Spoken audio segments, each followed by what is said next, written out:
The Acer SB220Q monitor, which is this one right here, is a monitor you can pick up for 90 bucks. But the question is it worth it? Alright, so let's get started with the IO, which is pretty much a port selection of the monitor, which might be a little underwhelming for some of you guys. Alright, so as you can see, the monitor only has like two real ports, the HDMI port, it's a 1.4, and the VGA port. There's also the power port. If I'm gonna be completely honest, I feel like Acer should have put a display port instead of the VGA, since that's a lot more common than VGA. If anything, that's a lot more common than HDMI, so they really should have did that instead. In my opinion, the IO could have used a little bit more work, but for 90 bucks, I guess it's okay. Okay, so what about the design of the monitor? To be honest, personally, I'm liking it. The monitor has very thin bezels through and through, but it does have a bit of a chin, as you can see here. But it's not even that bad, considering the fact that most higher end monitors do have that too. And the crazy thing is, for 90 bucks, this monitor is thin as hell. Yeah, I'm loving how freaking the bezels are very thin. The monitor itself is thin, but there is one slight downside, depends how you look at it. The stand. It only allows for a tilt up and down.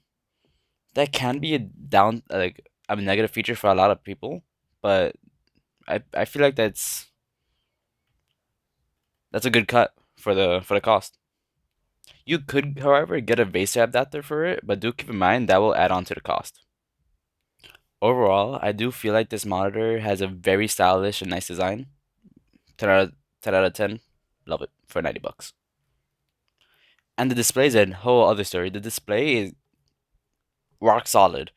It's 22 inches, which isn't that bad, especially if you're like gaming. You want like as small as possible. Not as small as possible, but like 22 between 22 to 24 inches. That's a sweet spot for me. Plus, it has FreeSync, so consoles they support FreeSync, so you can plug it in, put your FreeSync, so everything's smoother. FreeSync pretty much allows it for there to be no tearing at all, or no screen tearing, or less actually. I want to say none. And another plus is that this has 75 hertz. Do keep in mind, even with next gen consoles, you're not gonna be able to take advantage of those 75 hertz since it's either 120 or 60. There's no in between. But that's still a plus. Let's say you have a PC and you want a decent monitor. Boom.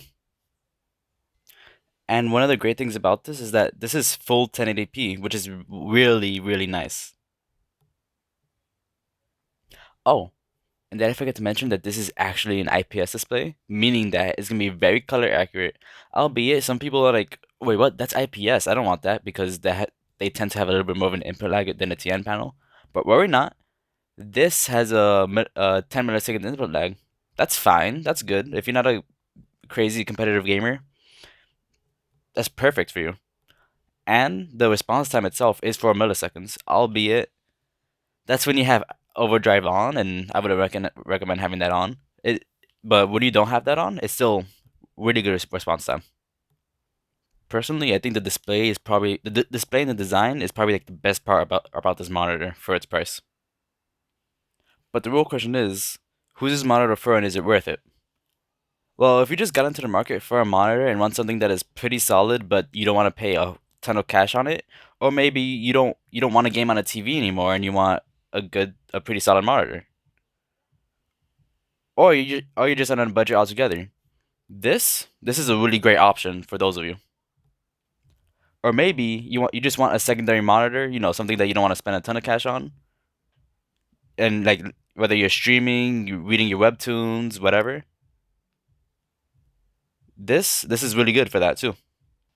This is also great for those of you who just got into video editing and picture editing. Albeit it's not going to be the most color accurate panel ever. You're going to need to spend something between like the 200s all the way to thousands for that.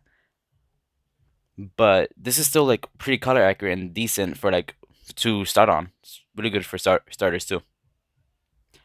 But yeah, that's pretty much it for the video. I actually used to daily drive this monitor and I loved it. I still love it to this day. But yeah, I now I let my I gave it I lent it to my brother, so he uses it now, and he still loves it too. He uses it for his MacBook and his Xbox. But anyway, you guys should catch my Twitch streams, follow me on TikTok, and join my Discord server. I'll link it all down below. Oh, and I'll also link this monitor down below too. There's this other monitor by Scepter that's also pretty good for less than $100, but I've seen some mixed reviews on it about it coming in broken and all that. But I'll link that down below too if you want to take that gamble. It is a little cheaper than this, but yeah, this is the CX and peace.